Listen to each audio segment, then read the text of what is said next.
Okay, 298. What word uniquely dominates the last Bracha of Kriyas Shema Emes v'Yatziv? The word Emes. Emes. Yeah. What does it mean? What does it mean? It means truth.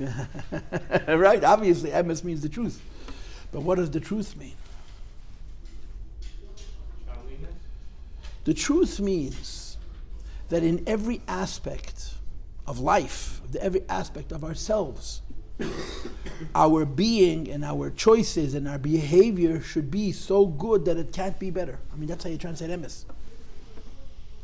Okay? In other words, the cliche, the old cliche, the truth hurts.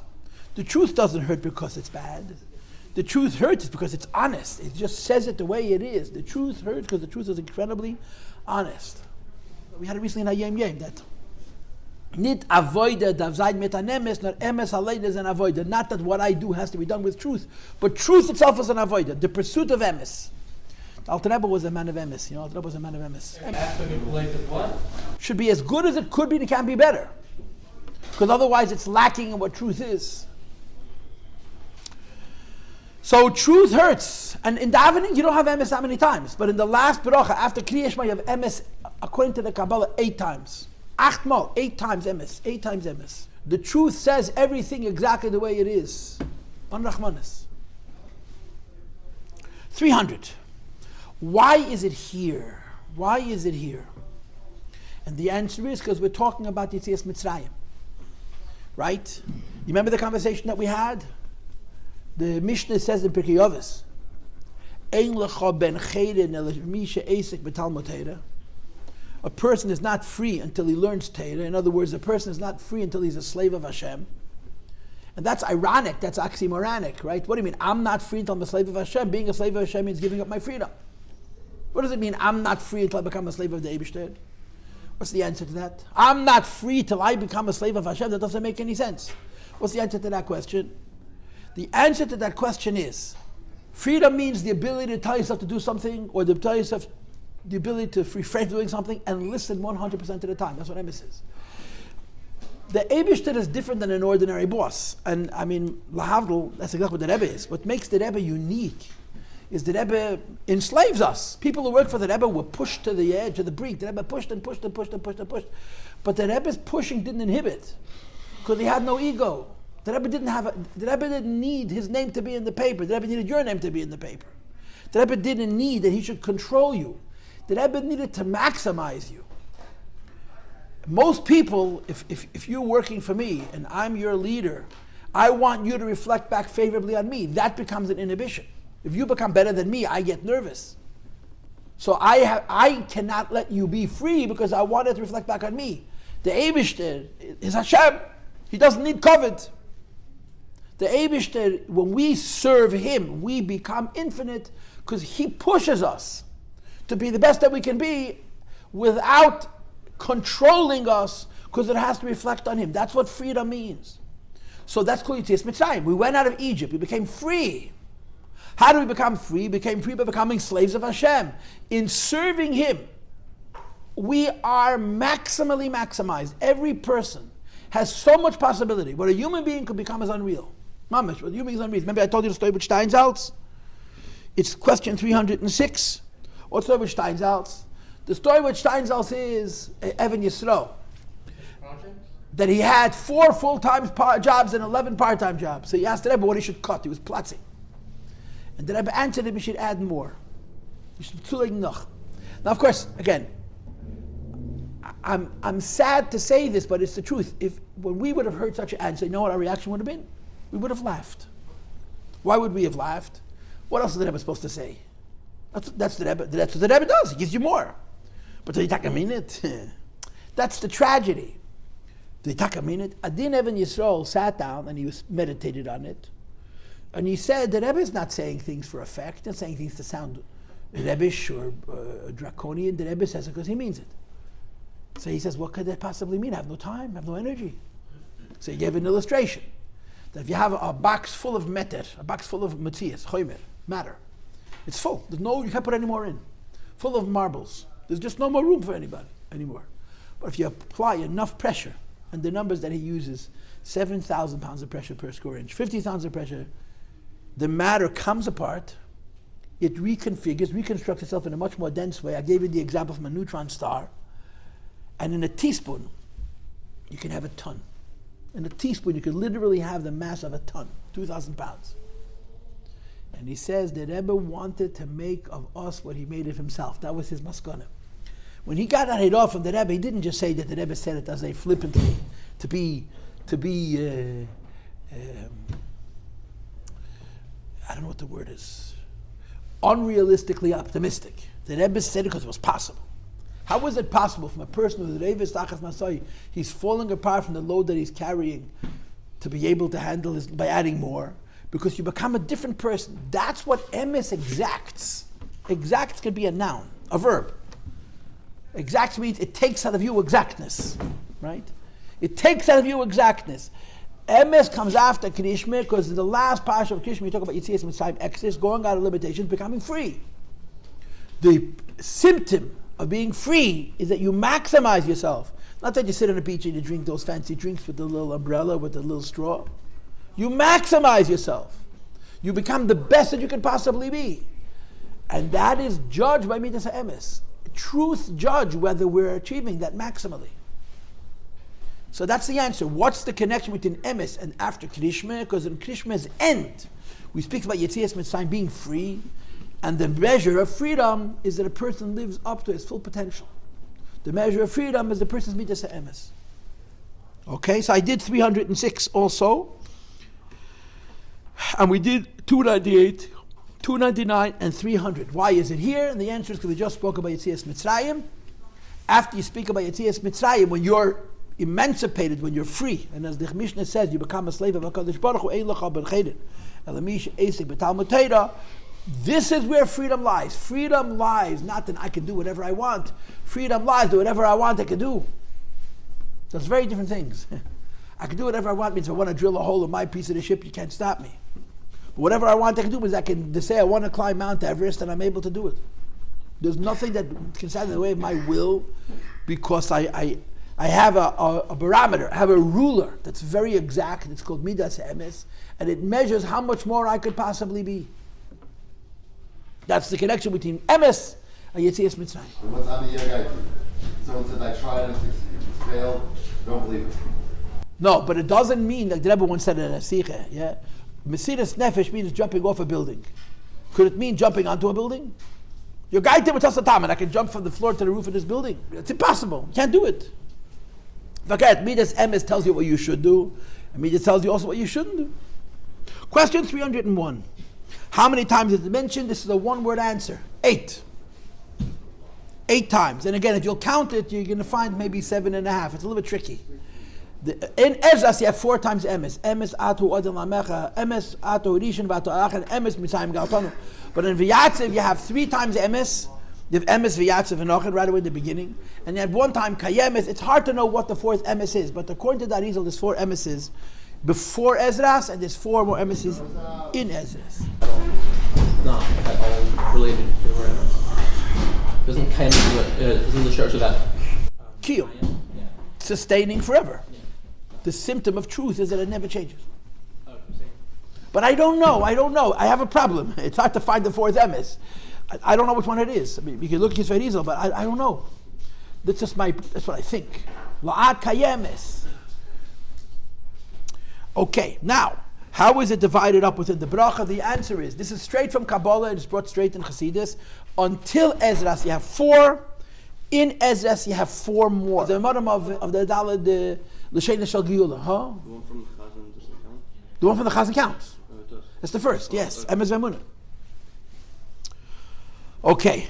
303, what does it represent? It represents the 4 L'Sheinis of Geula by Yetzias Mitzrayim and the 4 L'Sheinis of Geula L'Yasid Love. Meaning, if Yetzias Mitzrayim means freedom, and freedom means, right, whatever I want I can do, and whatever I don't want to do, I don't do. By the way, one of my cliches, I haven't had a chance to say it in a long time, so I'll just throw it in for the purposes of selling it.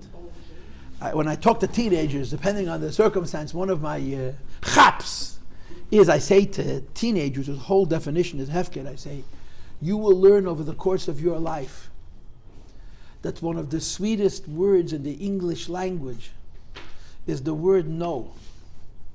N-O. And it's never sweeter than when you tell it to yourself. I'll say it again, okay? But now you know what I'm going to say, so you can think about it, okay? You will learn over the course of your lives that one of the sweetest words in the English language is no. Should I eat another piece of cake? No. And it's never sweeter than when you tell it to yourself. In other words, if I want to indulge a temptation, Well, when you actually listen. of course, naturally, obviously, right? And you tell yourself no, and you have the ability to not do it, that's Pashat Chedis. When it's 11 o'clock at night and the bull session is first starting and you get up and go to sleep, that's an act of freedom. It's an act of freedom, it's an act of self-control. And the koyach for that, Emes gave us at Yetzias Mitzrayim. Absolutely he counts. When you get out of bed, when you get up in the morning. I want to get Shabbos now, no, that's sleep. That's not a choice. That's not a choice. It's only a choice if you're one of those people who beats himself up. There are people for whom that's true. People don't know any limitations. And they push themselves to the point where they make themselves sick. To know when to stop. That's part of their midas Emes. You know that I heard, I don't know if it's true, I heard that when the Rebbe became Rebbe, the Rebbetzin, Chaya Mushka, called in 3 Alter Chassidim. And she said to them the following. All the Rebbetzins took care of their Rebbes. All the Rebbetzins took care of their husbands. It basically means they took care of their clothes. I mean, when the Rebbe took a haircut, the Rebbetzin came to 770. You know that? The Rebbetzin made sure the Rebbe's haircut looked good. The Rebbe wasn't exactly worried about it. When the tailor came to fit the Rebbe with a kapota, he would come to 770. The Rebbetzin came to watch the tailor fit the Rebbe. She took care of him physically.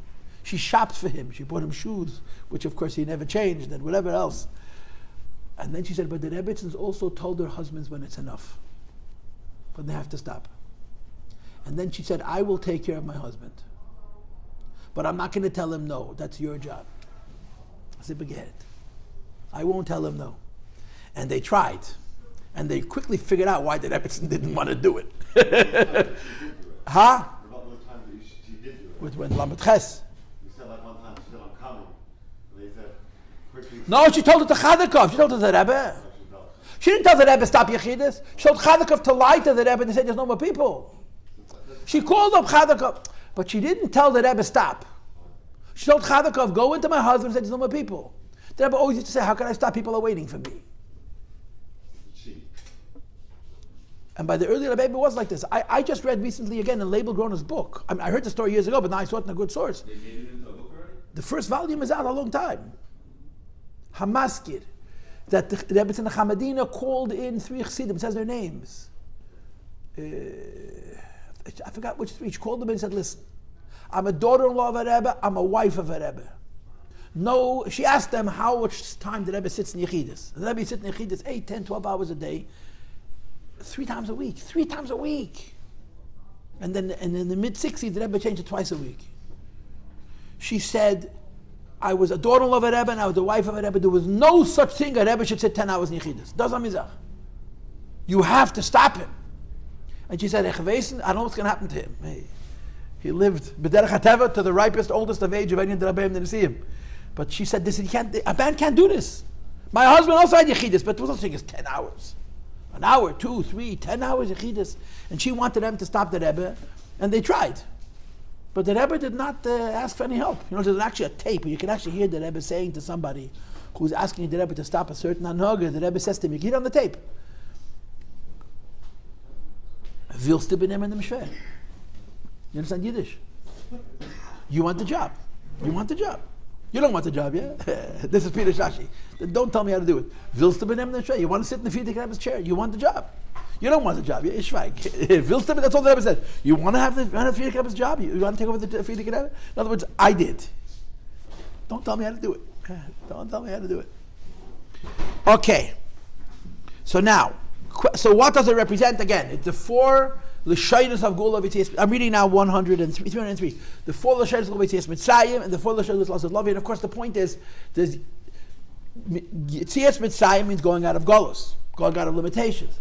And of course, la'asad lavi, it's even on a higher level. However you explain the idea of levels in this, but you go out of all limitations. Could you imagine all we did was our maximum potential? A person's brain, just the brain, is incredibly plastic. What the human mind can accomplish if he puts his mind to it is unreal, unbelievable. But we watch television and eat fatty foods and eat a lot of sugar and oversleep and over everything. So do you understand? I mean, I'm talking everything about myself, I hate to say it. But a person could become incredible. Just, in other words, not by jumping through hoops, just maximizing the potential Emes gave him. The barometer is called midas Emes. Don't be more than you could be, but don't be less than you could be.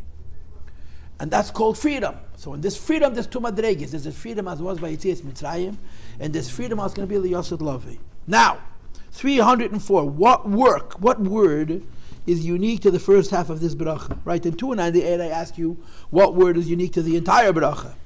And in 304 I'm asking you, what word is unique to the first half of this bracha? Does anybody remember? Davar. I would kiss you if you'd let me. What's 303? What does it represent? The 4 l'sheinos of Geula of Yetzias Mitzrayim and the 4 l'sheinos of Geula of liyasud lavi. No. How is divided up? 4 until Ezras and 4 in Ezras. That's simple. The 4 l'shoinos, the 4 expressions of Geula which are written about Mashiach. Okay? What word is unique to the first half of the bracha? The word hadavar. Right? V'yatzev, v'nochen, v'kaya, 15 words. V'yatzev, v'nochen, all mean true, 15 times. V'yatzev, v'nochen, v'kaya, v'yosher, v'neman, v'ov, v'chav, v'nechem, v'noim, v'nedim, v'adir, v'sukrim, kubu, v'tei, v'yofer. Hadavar. The word or the thing. Hadavar, it means the word, or word means the thing. And the hadavar could mean one of two. And you have hadavar 3 times. Udevarav, choyim, b'kayomim, nemanim, nechmod, v'al and later on you have davar, what's lashon ala yishayim, v'al acharim, davar, tei, v'kayim, emes, v'emunah. You have the word davar 3 times. So davar either means Yetzias Mitzrayim, which is what's connected to the previous parasha, or davar, and I'm more inclined to think that that's what this means. Davar means teireh. Davar means teireh, but it's hard for me to prove. This is how I feel when I say v'yatzev. Davar means the word of teireh, because the word of teireh is the basis for the chedus, for the Yetzias Mitzrayim. Udvarav choy v'kayam man la'ad. It says in Tanya that dvarav goes on teireh. It says in Tanya dvarav choy v'kayam man la'ad goes on divinity teireh. So I have even a source for it. So either davar means Yetzias Mitzrayim, Geula, or davar means teireh. In both cases, the point is, Hashem give us a word. And this word gives us midas Emes. And this midas Emes helps us maximize ourselves. Questions or comments? Because hadavar either means, what word is it? What thing is it? Or Yetzias Mitzrayim. Yetzias Mitzrayim is freedom, and Torah gives you the freedom. Torah gives you the lifestyle. Torah teaches you how to live in such a way that allows you to become the maximum person you could become. Okay? Okay, question 305. How is this understood? I just told you. It's understood because in Yetzias Mitzrayim and in being Makabel the Torah, this is where our freedom lies. When we listen to God, we're free. When we listen to God, we're free. When we listen to Hashem, we're free. I think a better word is to use would be, if we listen to God, then we're optimizing our lives. But to say that it's a freedom, I don't think that's accurate. The freedom is to do whatever you want. It's not necessarily a good thing. It's usually a bad thing. You see, but that's not true. It's just what you just said is false. You just said, if I put you in jail and I give you all the comforts in the world, I don't know why, the last few weeks I got obsessed with the Civil War. I first started reading about it, researching it. And one of the things that I came across, which was so interesting to me, was Abraham Lincoln spoke to slaves. He called them in, or he met them. And he said to them, what do you think is going to happen to you after you're freed? Now, what happened was, Lincoln was killed, was assassinated. If Lincoln had not been assassinated, Lincoln had what's called the Freeman's Bureau, where he was going to force the South. You know what they did in the South? They made laws. And the laws were African Americans cannot vote. African Americans can't be in the same bus with a white man. So they're free, but they're segregated, they're separate. And when you would say, excuse me, it's racist, it's the law. The Nazis also made laws. You can't kill animals, but you can kill Jews. It's the law. And these laws resulted that if any African American tried to vote, they would lynch him. They would kill him, kipshutai. They would kill him, kipshutai. And Lincoln understood this. Now, again, if Lincoln had lived, how would it have played out? The South, it's so interesting. Even today, I don't think the South forgives us. They're still wishing they could have their so-called way of life with their own constitution. They're still screaming about states' rights. This is not the time to have this conversation, but what the Civil War changed politically was that before the Civil War, when the United States of America was formed, it was 13 colonies. And your loyalty was to your state. The federal government was made deliberately weak. The only place the federal government was given power was in case of war. If we're attacked by an outside power, so the president has the right to declare war. But states had much more power than the government. So when they were afraid that they were going to make a law against slavery, they seceded. Every state saw itself as a separate country. We decided to join a union. We wanted to break the union. And Lincoln said, I'm not letting you out. I'm sorry, you belong to this union, I'm not letting the union come apart. He went to war to keep the union together. And the states were screaming, what do you mean, union? It's a choice, we went in, we went out. When the North won the Civil War, the entire balance of power shifted away from the states to the federal government. You will hear people today say that freedom ended in America at the Civil War. And anybody tells that to you is a racist and pro-slavery person. Because until then it was states' rights. What does it mean, states' rights? Every state has the right to make laws. If the law of the state says no Jews are allowed in that state, that's not anti-Semitism, it's not racism, it's a law. Isn't that wonderful? The Nazis had laws. They never killed a person before they gave an order. How many Jews were saved because the commandant had to go away, they forgot to give the orders, and they didn't kill them. Why? They were following orders. It's true they were. But they were killing people. So Lincoln asked the slaves, you guys know what you're in for? And the slaves, some of the slaves as well, not every slave master beat his slaves. They ate watermelon and they played their little guitars and they danced and they did all those things, all the stereotypical things that we make fun of African Americans. They had good lives. Forget, the white supremacists were saying, you're not helping them by freeing them. And they said to the president, Mr. President, we've been dying for this for 150 years. Give us freedom. We'll figure it out afterwards. It took them 100 years to get it. 100 years, 1860 to 1960. It's not a joke. So I'm going to repeat the statement to you. If I put you in a prison and I give you kol to ba'alma, you're a slave. Freedom is not I can do whatever I want. Every indulgence, every taiva, no. Freedom means I own myself. It's come to mean, the way we translate freedom is you shouldn't tell me what to do. That's how we translate freedom. Freedom means don't mix into my life. That's how we translate the word, okay? And we say just that you shouldn't mix into my life, the Emes shouldn't mix into my life. But you know what the truth of the matter is? We're all slaves. Right? How do they say it? If you wanted to articulate the slavery in America and get away with it, how would you say it? You can't say we're slaves. What are you talking about? You're free to be a man, you're free to be a woman, you're free to be both, free to be neither, free to be a sophic, the side is nuts. How would you articulate this fact that Americans, in all their freedom, are slaves? That we're not happy. Never been a richer country in the world, never been a freer country in the world, and we're all upset, we're all sad. Why are we sad? Why are we sad? Because we're slaves. Eating cake doesn't make you happy. Living like a chamoir doesn't make you happy. It doesn't. Being a person makes you happy. Here's the problem. Being a person's hard. And when you become a slave, when you give away the hard work ethic for short-term pleasure, the famous quote from Shazad, you have to know Yiddish. The Rebbe asked Shazad, how are you? He said, the Rebbe says, Avge behefkede, aber es ist nicht nichele. I'm a slave, I'm free, I'm free, I can do whatever I want. But I'm not happy.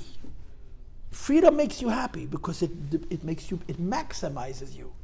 Freedom doesn't mean I can do whatever I want. That's how we translate it in America. Freedom means I own myself. If you would take an African American slave and put him on a plantation in Virginia, and his master gives him a bed to sleep on which is more expensive than yours, he gives him food to eat which is better food than you eat, but he doesn't own himself. His master could wake up one day, take one of his children and sell him to a different family. His master could wake up one day, take his wife and sell him to a different person because he don't own himself. That's not freedom. He has a lot of his life is meaningful. His life is pleasureful. It's not freedom. Freedom means I own me. And in the Western civilization in general, and in the American civilization in the last half of the last century, this is the legacy of the 60s. The 60s rebelled because they didn't like what they saw around them. And they made it 10 times worse. Because the world that they didn't like was a world of slavery. It was a slavery.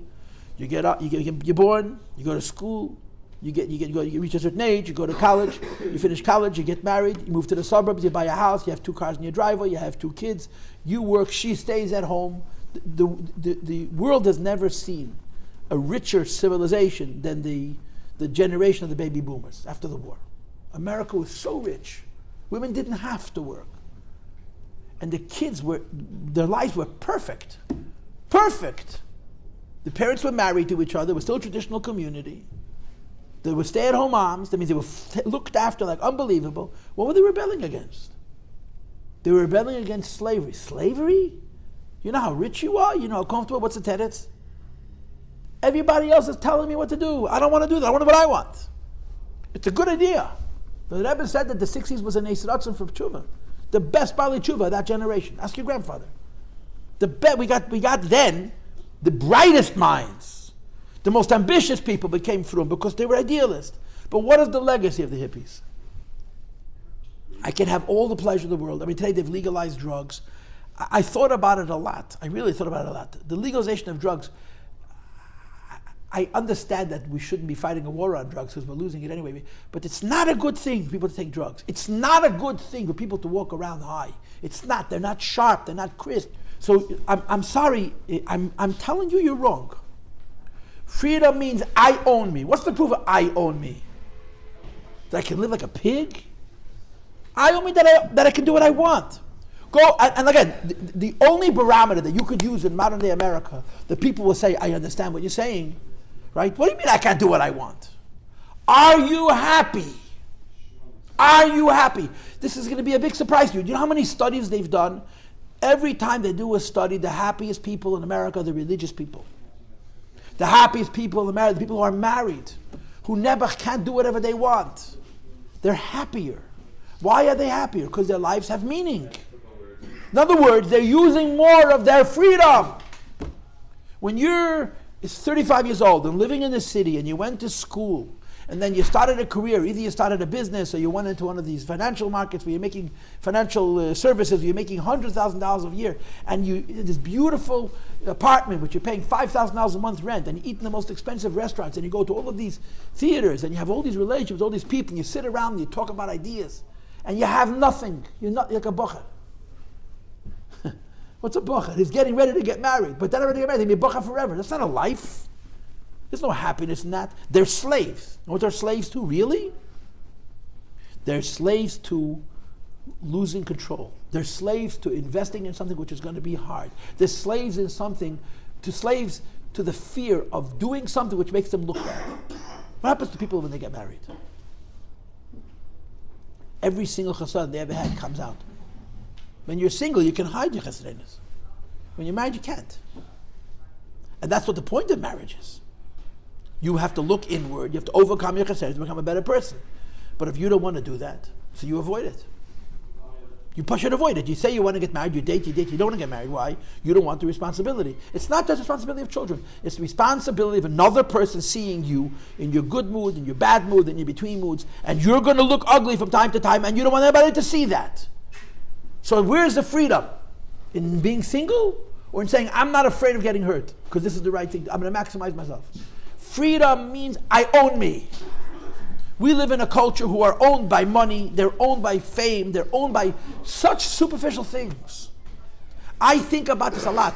We don't have this training. But in America, when you grow up to choose a career for yourself that you're going to enjoy. You don't choose a career for yourself to make money and to raise a family. You choose to go into a career that you're going to enjoy. And your parents sit there and they crack their knuckles and they hope that the career that you're going to enjoy actually makes money. Because if you decide to become a biologist that lives in Asia with the mosquitoes to study some unknown species of rodent, so you can have a very meaningful life, but you can have nothing. But your parents can't tell you anything. Why? Because you can make your own choices. You're an idiot. You make your own choices. We're not raised like that. Of course you should enjoy what you do. But it's a means to an end. I come into this world, I get married, I bring children to this world. It's expensive, not just financially, it's expensive emotionally, it's expensive chronologically, it takes its toll on your nerves. And you become bigger because of that. The guts to do that. It comes from a freedom. And people are afraid of that. Not because they're free to stay single, they're afraid of getting married. That's not freedom, that's slavery. It is. It's counterintuitive. In other words, you wouldn't think of it. It does make sense to say freedom means I can do whatever I want. And I just spin it around. Whatever I want, I do. There's a very big difference in those two statements. I can do whatever I want, means I can stay in bed all day long. Whatever I want, I do. Is if I want to get up at 2 o'clock in the morning and run 4 miles, I can do that. Freedom comes from your will. That's right. From your ownership of your will. Yeah. And as we give into taivas, we lose that ownership. That's why I translate the word taiva as weakness. A person who goes on his phone and watches movies. If you do it for a half an hour a day, I'm not saying it's right, but it's healthy. But if you go on and you can't stop yourself, you're becoming a slave. And what happens is over time, you become so much of a slave that you're drunk. It's like an addict. You don't even enjoy it. You just don't have the ability to stop. You become a slave. And it's one of the expressions, you're medicating yourself because of your pain with this drug. And when you feel bad about the fact that you took this bad drug, what do? You medicate yourself some more. You understand? Okay, 307, I'm going to stop. What is the story of Rabbi Yechiel and Maska that I told you? What story, Rabbi Yechiel, did I tell you about this? Again, this is how I remember it. I remember this, and I think it was Rabbi Yechiel, but I may have the people mixed up. I would have the man in Russia. It was the old man in Russia. So you're talking now, it's now 34 years ago. I was in Russia in 1987 and 1988. It's the Haltman 2002. I was there Chanukah time, I was there in the summer. It was a pretty big room. Man Russia was a big room. It had once been a beautiful shul before the revolution.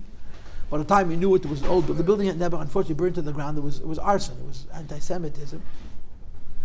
And